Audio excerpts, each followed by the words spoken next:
Olá, olá a todos, sejam muito bem-vindos. Hoje é quinta-feira, 15 de setembro de 2022.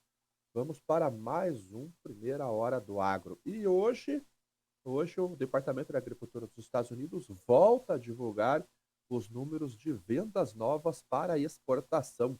Ela ficou sem divulgar ali 2 semanas porque ela implantou um sistema novo, deu problema nesse sistema lá na divulgação dos dados do trigo, então ela suspendeu e hoje ela volta a divulgar as vendas norte-americanas, então a gente sai do escuro e passamos a ver como que está a demanda lá nos Estados Unidos. E eu acho que essa demanda a gente pode ter uma surpresa lá, porque é um dos destaques do programa de hoje, que a Argentina está acelerando as vendas depois que o governo colocou um incentivo com relação à paridade da moeda. Então, a Argentina está roubando bastante espaço do programa norte-americano de exportação, mas como nós não sabemos os números, nós vamos saber hoje ali qual que é o reflexo. Apesar desse, vamos dizer assim, desse roubo de espaço do programa de exportação, a Argentina deve, os Estados Unidos devem começar ali com um volume próximo de 20% aproximadamente de comercialização já realizado dentro daquele programa de 57, 58 milhões de toneladas. Então, vai começar forte o programa, mas essas vendas podem começar a perder ritmo já a partir dessa semana, porque a Argentina vendeu ali um absurdo de soja e continua vendendo. Ontem foi um dia vermelho na Bolsa de Chicago, a gente viu as cotações caírem, realizando lucro, ajustes técnicos, vendas técnicas também. Então, o único que não caiu ontem foi o trigo. O trigo ontem ele reverteu a tendência do dia e continuou a subir, mas hoje a gente vê no gráfico aqui que ele teve uma alta bem fraquinha, mas teve alta, e hoje ele está caindo 0,84%. Então, uma queda um pouquinho mais leve. O trigo, ele está trabalhando também baseado muito em notícias, né? A guerra atrapalha, a colheita influencia do outro lado. Ontem foi noticiado que o presidente da Rússia sofreu um atentado, escapou do atentado, mas sofreu um atentado. Há notícias de que a Ucrânia está avançando na reconquista de algumas cidades do seu território, porque os russos estão retornando. Notícias de que políticos influentes na Rússia não estão mais apoiando o presidente Vladimir Putin. Então, não sei se isso é uma guerra de narrativas ou se realmente o que, que é de concreto, o que, que é de efetivo que está acontecendo lá na Rússia. Supondo que esses fatos eles sejam concretos, mostra que a Rússia está, o presidente russo está perdendo poder. E quem sabe seja a iniciativa para um acordo ou para o fim dessa guerra entre a Rússia e a Ucrânia. Então, tudo baseado na suposição. A situação, tanto para o continente quanto para a Rússia, é muito ruim, é muito delicada. Reservas russas estão presas, PIB está caindo, inflação acelerando. A vantagem que a Rússia tem nesse momento, que o principal país comprador global faz o câmbio direto. Então, eles negociam entre rublo e yuan. Mas, com exceção a isso, todo o restante está com problemas. Inclusive, a ONU ela está intermediando um acordo para que a Rússia possa exportar amônio.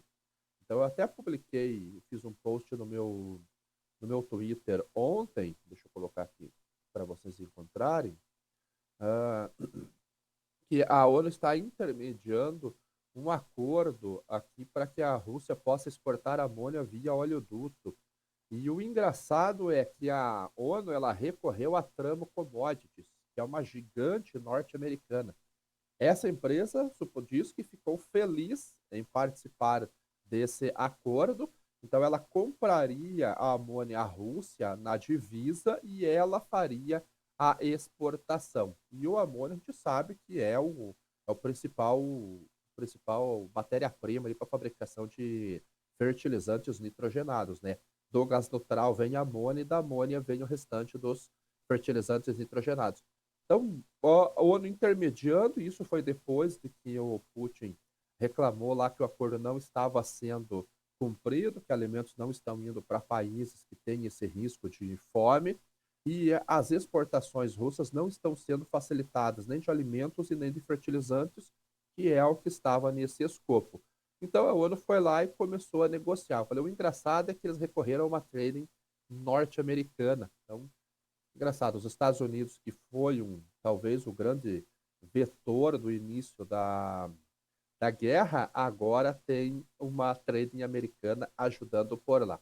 Então, o acordo parece que vai continuar, então aquelas ameaças, elas cessaram um pouquinho, novas ameaças começam a surgir, como essa daqui que o ministro russo diz que a Ucrânia está bloqueando as exportações de amônia, então eles devem bater nessa tecla aqui para dizer que a Ucrânia está, além de fechar o oleoduto ali na sua divisa, está colocando mais dificuldades nessa exportação. Então a gente vai começar a ver agora uma guerra de narrativas e de discussões com relação a essas exportações ucranianas. Então vamos ver o que vai acontecer. O fato é que eu sei que o trigo já entra numa sazonalidade de alta já a partir de agora, culminando com uma alta sazonal, né? A gente não sabe se o preço vai reagir a isso, mas sazonalmente a alta fica entre os meses de março e maio, o que é extremamente comum. Então, quem apostou para a alta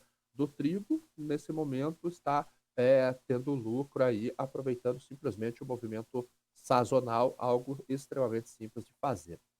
O milho lá na Bolsa de Chicago, ele está operando misto. O milho nós temos dois cenários também. Primeiro é o de aperto global. Hoje saiu mais uma notícia de que a União Europeia teve mais um corte na sua expectativa de produção de milho. Então, a expectativa inicial em julho era uma produção de 60 milhões de toneladas. A previsão atual está em 52,9 milhões de toneladas. Então, é uma queda realmente bem expressiva. Ah, não, na verdade, eram 66 milhões a expectativa em junho. Então, realmente uma queda bem expressiva na produção, mais de 10 milhões, aqui vai dar 12, quase 14 milhões de toneladas a menos. E o problema é o seguinte, que o balanço está tão apertado e a expectativa global também está apertada. Então, a gente teve redução diária, redução de produtividade nos Estados Unidos. A China ainda é uma incógnita com relação ao milho. O USDA vê um aumento na produção por lá, mas isso é uma incógnita, nós não temos esses dados, mas eles começam a depender de importações de milho ucraniano. Então, eles aumentaram essa estimativa em 1,4 milhão de toneladas. Eram 9 milhões de expectativa de agosto. No último relatório aqui que a Strategy Grains publicou, 10,4 milhões de toneladas vão ser a estimativa de importação ucraniana. A Ucrânia vai conseguir realizar essas exportações? Então, se ela conseguir realizar, ela vai estar dentro daquilo que o USDA previu de aumentar as exportações. Essas exportações ucranianas não quer dizer que vai sair pelo Mar Negro. Isso também não é verdade. Grande parte sai pelo Mar Negro, naturalmente, mas a União Europeia é um grande comprador porque a Ucrânia é tipo um Mato Grosso lá na Europa, né? Ela não faz parte da União Europeia. Há essa discussão se ela vai entrar ou não vai entrar depois que aconteceu a invasão russa, mas ela exporta muito para a própria Europa. O grande cliente dela é a Europa. Então, se houver capacidade operacional e conseguirem fazer essas exportações, seja via ferrovia ou via caminhão, a Ucrânia pode sim aumentar essas exportações para o bloco da União Europeia. Pode não sair mais um grão pelo Mar Negro, mas voltando a exportar ou aumentando as exportações para a União Europeia, o resultado final é um aumento das exportações. Se não houver essa capacidade, aí a União Europeia entra numa situação mais complicada ainda, porque o seu principal fornecedor, que é a Ucrânia, está impedida de realizar esses embarques. Particularmente, eu acredito que vão acontecer, que a Ucrânia vai conseguir exportar para a União Europeia, pelo menos é muito mais fácil exportar por lá do que exportar via Mar Negro nas condições que nós temos hoje. Do outro lado, que vai contrapor esse balanço apertado, nós temos uma queda na demanda.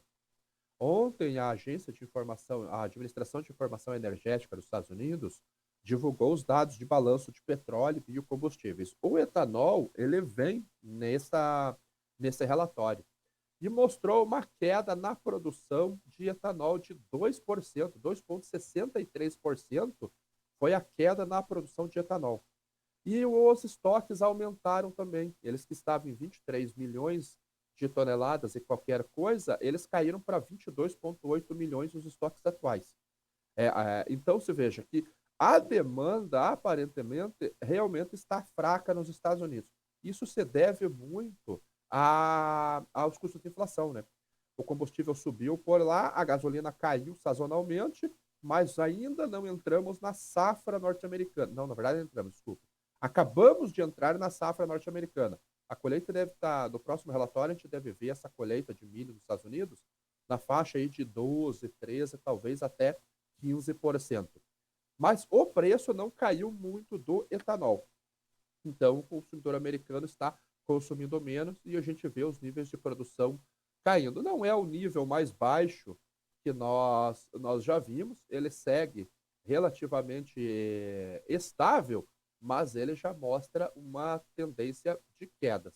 Vamos ver se agora, com a entrada da safra, começa a acelerar esse volume de exportação. Então, vê que nós estamos no meio entre os últimos 4 anos, a gente está no meio, nos últimos 5 anos, considerando esse, a gente está entre 2 anos para cima, 2 anos para baixo. Então, realmente a demanda tem caído nos Estados Unidos e na China também está ausente de compras de milho lá nos Estados Unidos. A gente não tem notícias de que essas compras estão acontecendo de cereal por lá. Talvez hoje, se for realmente publicado o relatório de vendas novas para exportação, nós vejamos quanto de milho que a China está comprando nos Estados Unidos. Então, o relatório veio com redução de oferta, mas ele veio dentro da linha do mercado, então o mercado havia se antecipado àquele relatório.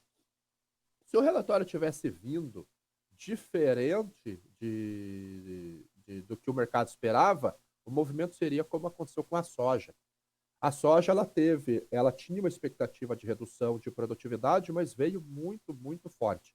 Então, na segunda-feira, os preços reagiram de uma maneira muito, muito rápida e muito intensa na Bolsa de Chicago e voltaram a se aproximar de US$ 15 o bushel.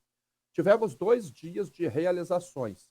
Na terça-feira, uma queda de 0,64%, ontem uma queda de 1,64%, ela já voltou na faixa de 4,64 e chegou a tocar a 4,55, 4,59 na mínima do dia. Nesse momento, está subindo 0,22%. Então, o movimento de hoje, por enquanto, está igual ao movimento de ontem. No programa ontem, vocês devem lembrar que as cotações eles acabaram iniciando, pelo menos durante a sessão eletrônica, em alta. A hora que o mercado voltou do intervalo às 10h30, aí as cotações reverteram para queda, ficou trabalhando num misto ali, e agora ela. E aí, do meio do pregão para o finalzinho, ela caiu bastante e fechou. O farelo de soja está subindo, o farelo também, ele teve uma alta bem expressiva, realizou 2 dias, né? Na terça-feira realizou um pouquinho, ontem realizou um pouquinho, hoje ele está subindo. E o óleo também, que caiu bastante na semana, também está subindo um pouquinho hoje. Começando pelo óleo de soja. Há uma pressão vindo lá da Malásia, né? As exportações da Malásia caíram, os estoques estão aumentando. Há uma notícia vindo da Malásia aqui de Vegoio, que as exportações caíram 1,28% na comparação anual. E isso devido a problemas de recessão, redução de consumo e tudo aquilo que nós já sabemos. Então, produção, exportação caiu e estoques aumentaram. Os estoques estão nos maiores níveis dos últimos 3 anos. Outro fato é a Argentina exportando. A Argentina exportando, a Argentina que é o maior exportador do complexo de soja do mundo, ninguém consegue exportar o que ela exporta de óleo, de farelo. Desde a iniciativa do governo, a Argentina acelerou as suas exportações. Para você ter uma ideia, ontem a Bolsa de Rosário publicou que desde o acordo a Argentina exportou 1,05 milhões de toneladas. É o maior volume para esse período desde 2017. Esse aumento das exportações de soja argentina, eles influenciam diretamente nos prêmios. Então, o prêmio de farelo, o prêmio de óleo de soja nos portos está caindo. Isso afeta, inclusive, as exportações brasileiras.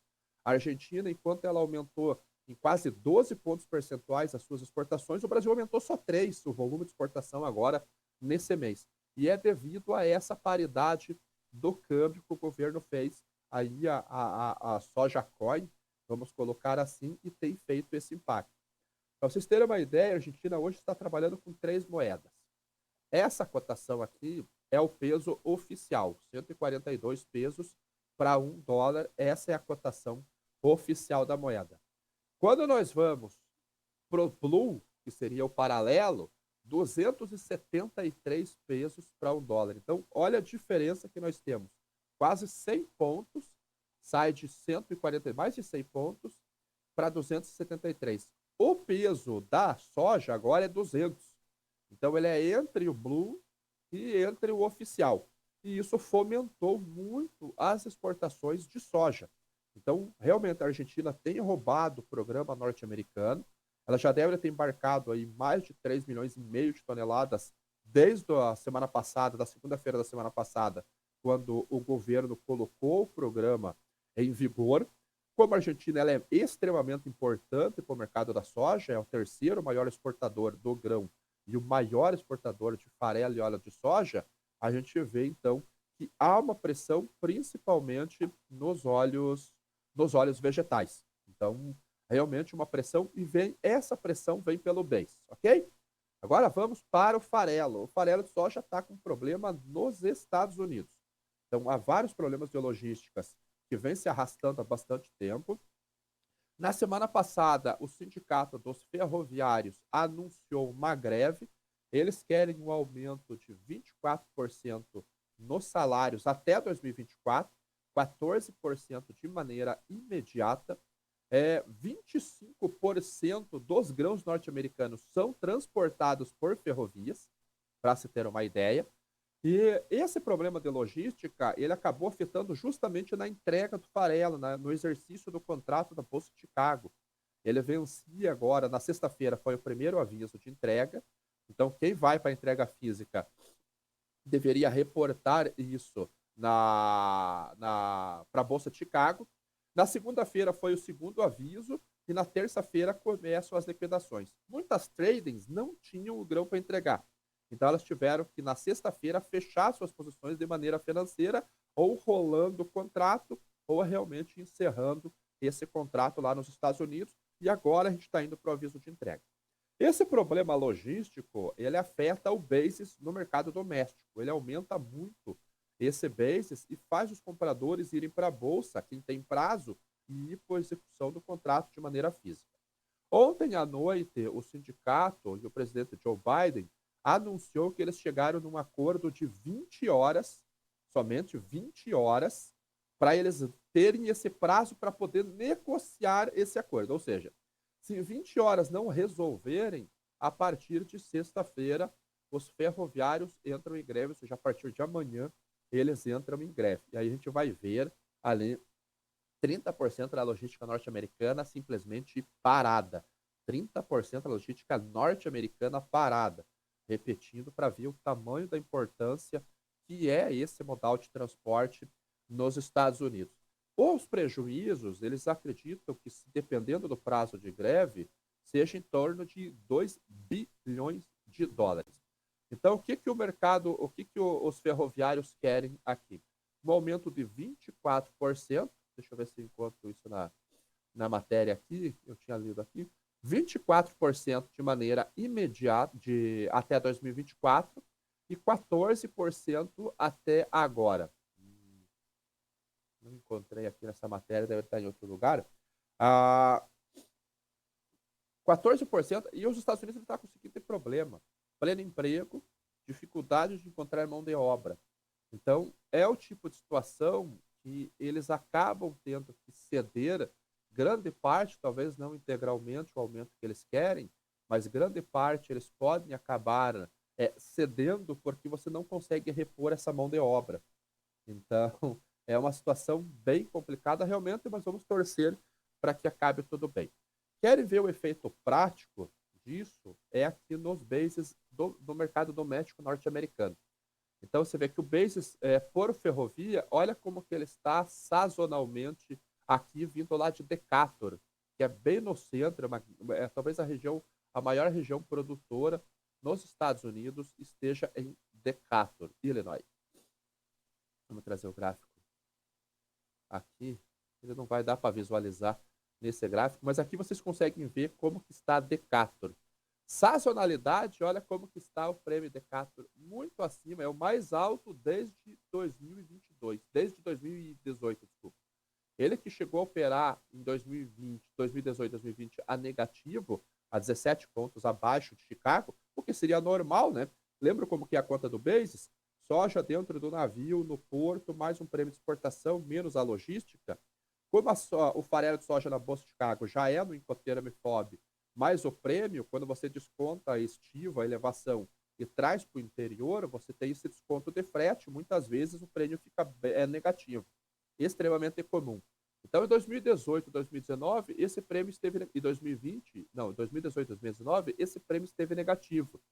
2020 e 2021, ele esteve positivo devido àquela demanda muito forte da China. Mas olha esse ano como está sazonalmente essa alta do Paces lá em Decatur, que é uma praça de referência para nós. E isso afeta as cotações do farelo de soja na Bolsa de Chicago, consequentemente ele afeta as cotações da soja no grão, né? A gente sabe que o farelo de soja responde em torno de 77% da produção do grão, né? Do esmagamento, 77% acaba virando grão. Então a gente tem um cenário que o farelo passa a sustentar as cotações do grão na Bolsa de Chicago. Então nós temos esse cenário.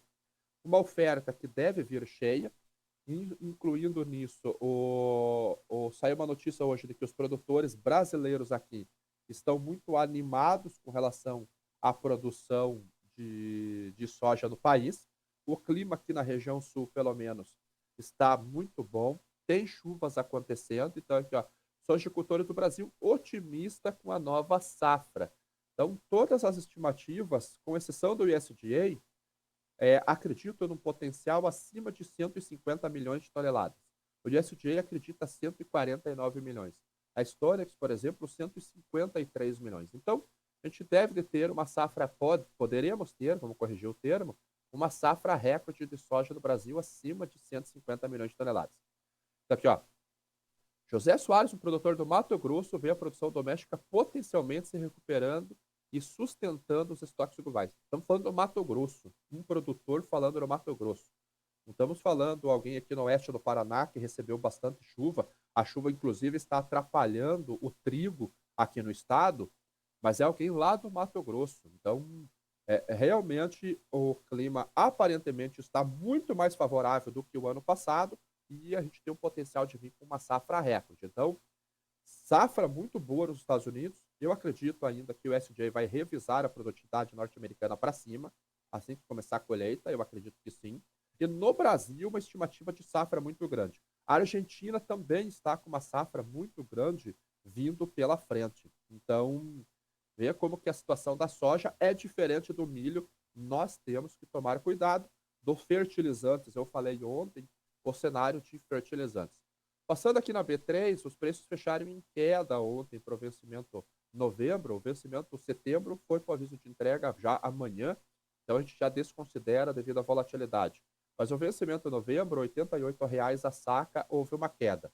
Colheita tem avançado, já virtualmente encerrado já a colheita. O plantio tem avançado e avançado muito bem na região sul do Brasil. Eu vi que o Maico perguntou ali quais países que plantam o safrinha. Basicamente todos os estados do sul, Mato Grosso do Sul, Goiás planta um pouquinho, Minas Gerais planta um pouquinho, São Paulo e talvez o sul do Mato Grosso. Mato Grosso e o norte do Mato Grosso do Sul, aí vai para grande parte de Minas Gerais, eles vão para a soja realmente é a cultura deles, e aí no safrinha inverte, né? O safrinha, o sul, Rio Grande do Sul, não planta safrinha pelo clima muito frio, vai para o trigo, e o Mato Grosso do Sul, Minas Gerais, focam no plantio do milho. Alguns vão para sorgo, Paraná vem para trigo também, mas safrinha, safra, verão, desculpa, Rio Grande do Sul, Santa Catarina, Paraná, sul do Mato Grosso do Sul, São Paulo, um pouco de Goiás e Minas Gerais, e quase nada lá no Mato Grosso.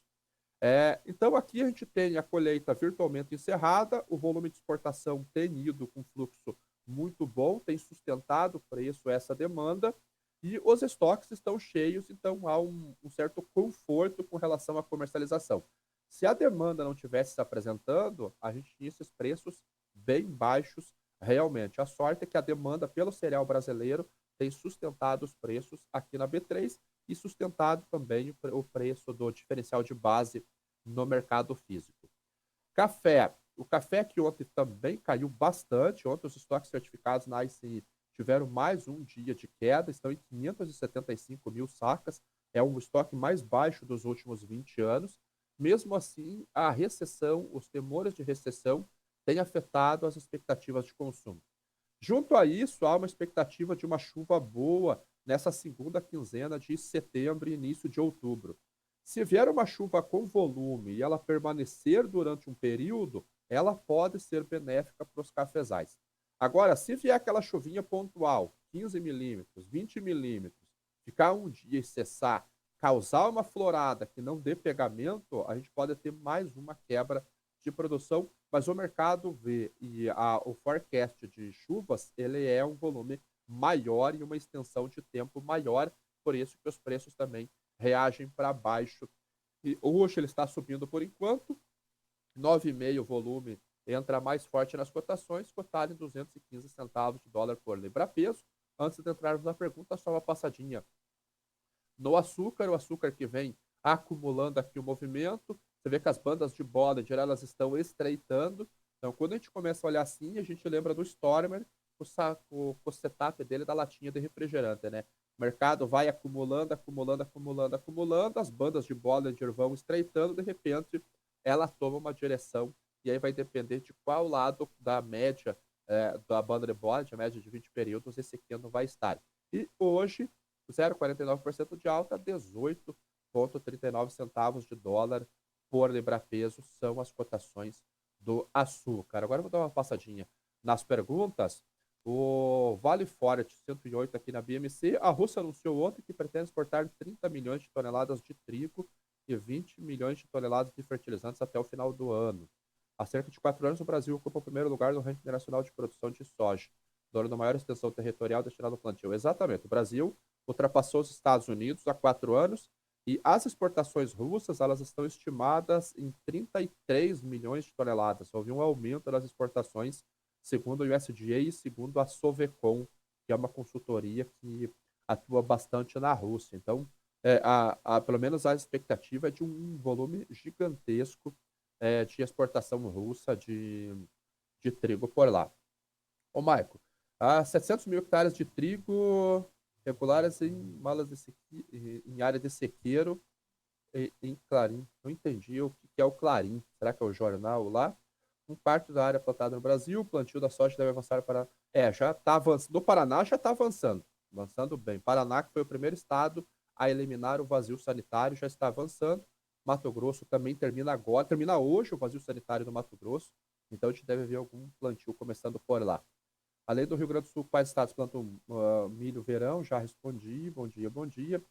BDI, bom dia. BDI, percebendo que o BDI está aumentando. Se eu não estiver errado, o apetite ao minério de ferro está crescendo? Não, Leandro. O BDI, sazonalmente, ele sobe nesse período. O que subiu bastante, o que está subindo bastante, é a demanda por grãos, porque os Estados Unidos começam a exportar forte nesse período. As exportações de containers também acontecem bastante nesse período. Então, sazonalmente, nós vemos aqui, ó, esse daqui é o BDI. Então, você vê que o último informe ele subiu 13%, mas veja que o transporte por grãos, ele subiu também. Ele que chegou numa mínima aqui de 47 dólares por tonelada, voltou para 55 dos Estados Unidos. aqui do Brasil, ele saiu de 49, 48 para US$ 58 por tonelada. Então, demanda por minério de ferro eu não tenho visto. Eu tenho visto um aumento, uma elevação da cotação do BDI sazonalmente e a demanda de grãos puxando esse indicador. Eu não acompanhei como está o transporte transoceânico de minério de ferro, mas eu posso trazer o dado amanhã só como curiosidade. Se atrasar o plantio no Centro-Oeste afetará Chicago? Não, não atrasa não. Chicago agora é sazonalidade americana realmente. É Armando Campos. Quem é a Argentina na fila do pão? Ela está em quinto na produção mundial. Aí faz. Não, mas ela é o maior exportador do complexo, Armando. Maior comprador. Farelo e soja, ela domina o mercado. Não dá chance para outros produtores. Então, gigantesco. A Argentina é extremamente importante no mercado. A Cleomar, Biden fez acordo com os ferroviários, deu um aumento de 14% imediato. Ele não deu acordo, como eu disse. É um acordo de 24 horas para poder negociar melhor. Estados Unidos precisa abrir a fronteira, senão vai ficar assim por um tempo. Com meio de termos próximo, Biden deve resolver o problema com um chequinho mais rápido. Exatamente. Tem as eleições de meio período agora, em novembro, e ele precisa do apoio lá, né? Ó, o Bob Axelrod, aqui, ó, da Billions. Ali tem alguma previsão de chuvas para o centro-oeste nos próximos dias? Tem para o finalzinho de setembro, tem sim. Amanhã eu trago o mercado climático, sim. O Michael já colocou aqui, de 20 a 26 de setembro. Tem navios disponíveis para esse volume da Argentina? Sem sombra de dúvida. O navio tem muito navio no mundo. A Vanessa, ali, pelo que vi, esse câmbio produtor na Argentina tem um prazo para terminar. Sim, é verdade, é o final desse mês. É até dia 30 de setembro. Se sim, então essa situação do óleo disponível pode se reverter? Pode. Teoricamente pode. Vai depender como que o mercado vai se abastecer, né? Se o mercado conseguir fazer um estoque muito grande de óleos vegetais agora, aí eles acabam postergando compras, né? É o jornal, 700 mil hectares de trigo na Argentina prejudicado pela seca e geada. Então é isso aí, pessoal. Agradecer a todos que ficaram aqui. Voltamos amanhã no Primeira Hora do Agro, aqui na BMC News. Ficamos com o Morning News. Quem é assinante do Commodities em Foco, o Morning Call exclusivo aos assinantes. Nós voltamos amanhã.